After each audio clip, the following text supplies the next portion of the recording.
And the book is called Formosa Moon, and it was originally going to be titled How I Tricked My Midwestern-Born American Girlfriend into Moving to Taiwan Sight Unseen. But I decided this was not the best title for the Amazon algorithms, so we chose Formosa Moon. But that's basically what it's about. I don't know, I know some people here, others not so much, but I've lived in Taiwan on and off for about 25 years. And during one of the off periods, I happened to meet Stephanie, and I happened to determine that she would be the second love of my life, with the first love of my life being Taiwan. And I realized that there was a conflict here, because she had never been to Taiwan, and I realized that sooner or later I would wind up returning to Taiwan, and either leaving her or dragging her here. And so I told her that I would stick around if she agreed to come with me to Taiwan, and she agreed as long as I stuck around in time for her to let her finish her degree at Portland. And then I thought that would be a pretty nifty book idea. So I pitched it to my publisher at Things Asian Press, who I had written my first book for, a book called Vignettes of Taiwan. And he thought it was a pretty neat idea. So we came up with sort of a loose idea of sort of a he said, she said book about our journey around Taiwan. Now, initially, I thought that we would do it in a month. We would just cram like the whole trip into 1 month, hence the title, Formosa Moon. We were optimistic. That, even like early in the planning stages, like there's no way that we're ever going to be able to do that. So then I thought, well, at least we'll go around Taiwan, because then it's around, and you go just around. And that also didn't quite work out. Nothing that we planned really worked out quite the way we thought it was going to work out, but it actually made for a much funnier book. And one of the last things that turned out differently was that in addition to my chapters and her chapters, we also had some chapters that were written more or less from the point of view of the book, because I'm a guidebook writer. And so it's all well and good that I could write this funny chapter about Ulai and why Ulai is a cool place and why you should visit there. Who's been to Ulai? All been to Ulai. Really close. Oh, nice. But then I with my tour. With his tour, I had to then write how to get to Ulai for readers who might not be familiar with Taiwan. And because there are now 3 voices, we haven't done the audiobook yet, but we're still thinking about it. I thought that my friend Toby would be the best person to read the voice of the book. So Toby will also be reading the voice of the book when it is appropriate at the end of our chapters. Nice. So I'm going to start off. Yes. So we have a lot of different chapter titles, but the talk is what he actually called it, because he gave me what he called the talk, and so we thought we would introduce our book reading with this, and this has both of our voices. Starting with Josh. This is the serious part. Another drink. The Talk, Portland, Oregon. Stephanie and I are sitting up in bed drinking coffee. The queen-size mattress on the floor of our living room is the sole item of furniture left in the 2-bedroom apartment in Portland, Oregon, in which we've lived together for close to 3.5 years. Everything else is gone. The dressers and drawers, the tables and chairs, the desks and whiteboard that made up my home office, and the spinning wheels and sewing machines that made up Stephanie's fiber studio. All gone, given away to friends, sold over 2 months of frenzied online sales. All that are left are 2 mugs, a coffee pot, and this mattress.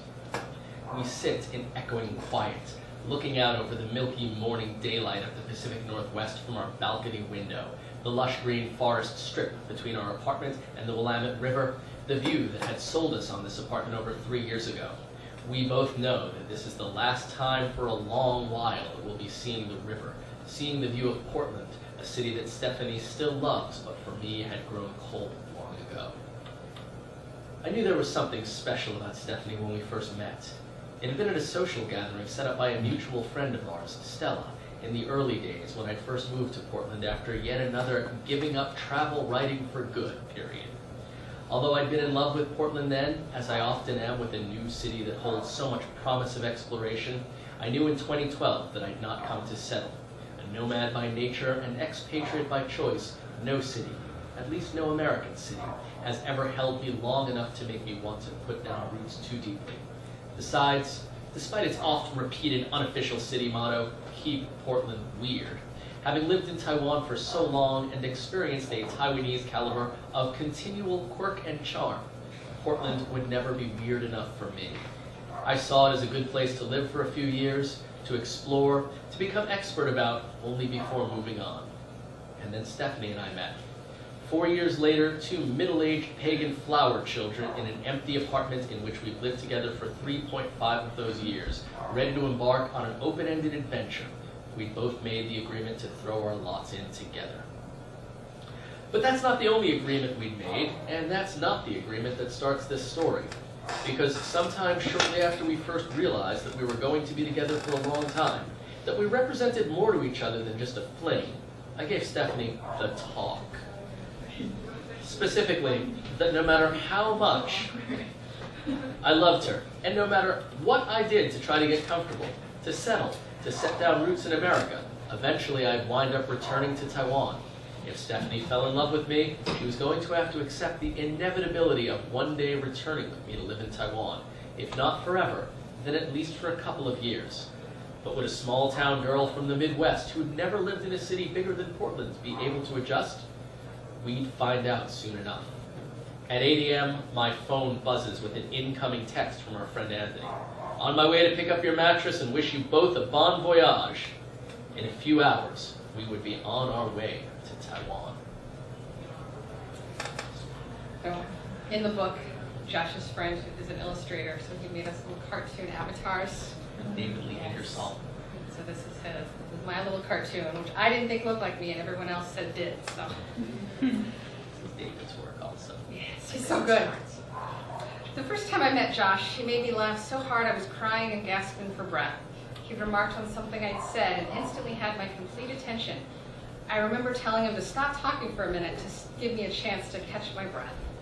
On our first date, he invited me over to his apartment and cooked me breakfast. He was funny, charming, and he made a fantastic quiche with prosciutto, bacon's mature cousin, he called it. I was already swooning by the time he told me that he was a travel writer. It just kept getting better and better. Naturally, I wanted to know more. When he began waxing poetically about the years he'd spent in Taiwan, I smiled and nodded. Taiwan.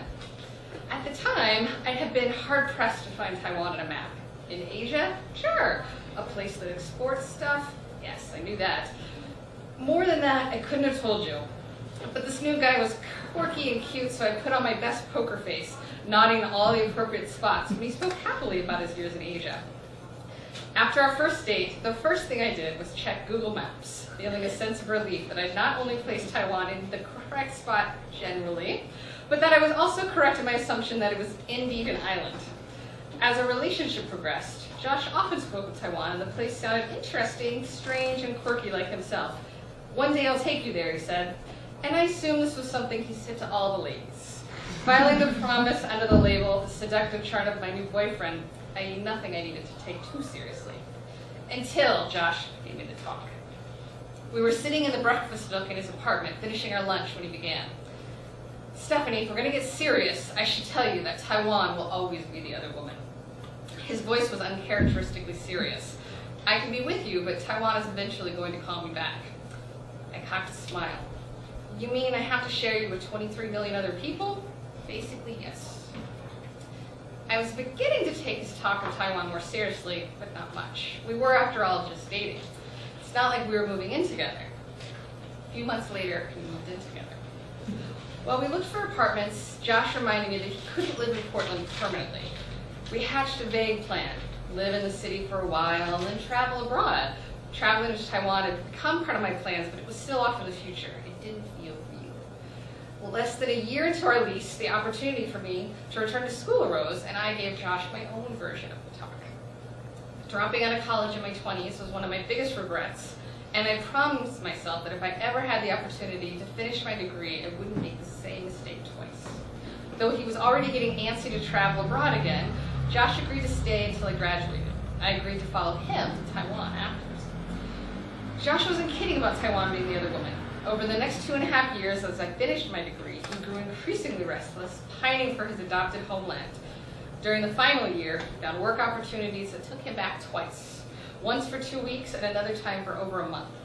During both of these visits, Josh called me using a photo app on his phone, taking me on virtual tours through the chaotic markets and peaceful parks of Taipei. As my graduation grew nearer, we began talking more and more seriously about heading to Taiwan. What seemed like a flirtatious lie years ago was about to become a reality.